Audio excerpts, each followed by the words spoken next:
जब नहीं रही राधा जी तो कान्हा ने तोड़ी अपनी बांसुरी। पढ़े प्रेम की पवित्र कहानी। राधा की बात हो और कृष्ण का जिक्र न हो, भला ये कैसे संभव है। राधा कृष्ण को एक दूसरे के बिना अधूरा माना जाता है, तभी तो सभी भक्त कृष्ण को राधा कृष्ण के नाम से पुकारते हैं। ये दोनों नाम एक दूसरे के लिए ही बने हैं और इन्हें अलग नहीं किया जा सकता। आइए पढ़ते हैं श्री राधा कृष्ण के पवित्र प्रेम की अलौकिक कथा। जब मामा कंस ने भगवान श्री कृष्ण और बलराम को मथुरा आमंत्रित किया, तब पहली बार भगवान श्री कृष्ण और राधा अलग हुए थे। लेकिन विधि का विधान कुछ और ही था।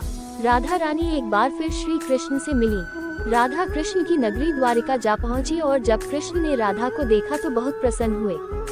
दोनों संकेतों की भाषा में एक दूसरे से काफी देर तक बातें करते रहे और शास्त्रों में वर्णित है कि राधा जी को कान्हा की नगरी द्वारिका में कोई नहीं पहचानता था। राधा रानी के अनुरोध पर कृष्ण ने उन्हें महल में एक देविका के रूप में नियुक्त किया। राधा दिन भर महल में रहती थी और महल से जुड़े कार्य देखती थी। मौका मिलते ही वह कृष्ण के दर्शन कर लेती थी। लेकिन सांसारिक जीवन से उनकी विदाई की बेला करीब आई तो कृष्ण से दूर जाने पर मजबूर हो गई। इसलिए एक शाम वह महल से चुपके से निकल गई और न जाने किस ओर चल पड़ी। उन्हें नहीं पता था कि वह कहाँ जा रही है, लेकिन भगवान श्री कृष्ण जानते थे। धीरे धीरे समय बीता। राधा रानी बिल्कुल अकेली हो गई थी और उन्हें भगवान श्री कृष्ण की आवश्यकता पड़ी। वह किसी भी तरह भगवान कृष्ण को देखना चाहती थी। उनकी यह इच्छा जानते ही भगवान श्री कृष्ण उनके सामने आ गए। कृष्ण को अपने सामने देखकर राधा रानी अति प्रसन्न हो गई।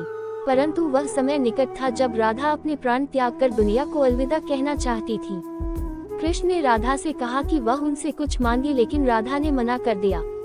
कृष्ण के दोबारा अनुरोध करने पर राधा ने कहा कि वह आखिरी बार उन्हें बांसुरी बजाते देखना चाहती है।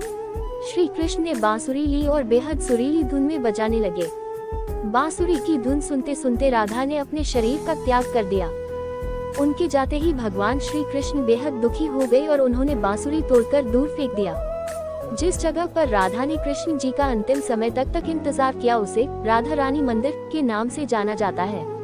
यह मंदिर महाराष्ट्र में स्थित है। अगर आपको मेरी यह कहानी अच्छी लगी हो तो प्लीज मेरे चैनल को लाइक, सब्सक्राइब और बेल आइकन को प्रेस कर देना। धन्यवाद।